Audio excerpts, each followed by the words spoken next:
As a business leader, you understand that there's always going to be a time where a member of your team isn't doing exactly what they said that they were going to do. They're not holding up their end of the bargain, and you need to have a tough conversation around that.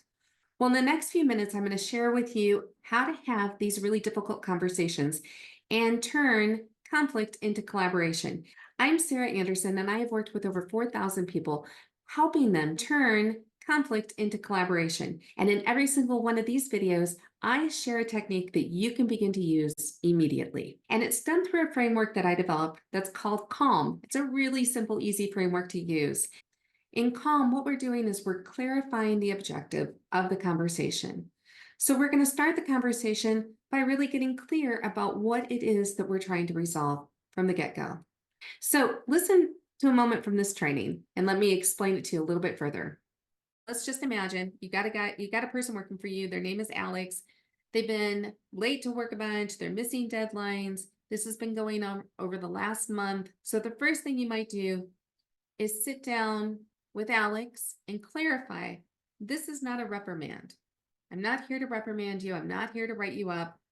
I'm here to begin to try to understand what's been happening for you that you've missed all of these deadlines. So we're clarifying what this conversation is about.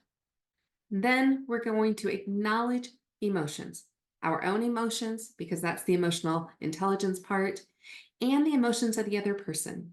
You might be feeling really stressed. You might be embarrassed. You might be overwhelmed. It's not great to have these type of conversations. I get it. But we're just going to acknowledge that. And then we're going to listen actively. We're going to listen not to respond, but listen to really hear what is happening, what is going on, because we cannot correct anything if we don't connect first. So you want to give Alex the space to explain their side without interrupting, without making judgment. You want to show that you're listening through your body language by softening your body language, by summarizing the points that Alex is making, like, this has been really hard. You weren't clear about the deadlines. There's been a lot of confusion at the team level. You have a lot of things going on at home too.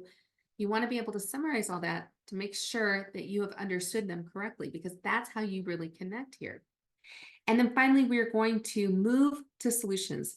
So it's going to be collaborative. We're going to work together in order to come up with some solutions that will fit and work for both of us. So you might say, okay, so let's brainstorm some ideas about how we can make this different. And let's agree on some practical steps in order to address this, right? But the idea is you're going to say, let's think about how we can tackle this moving forward. What support do you need from me? What support do you need to make the workload better? What support do you need to be able to do this? And then we can outline those steps. Now that you have an idea of how calm can really be applied in almost any single situation, I encourage you to use it the next time you have to have a difficult conversation.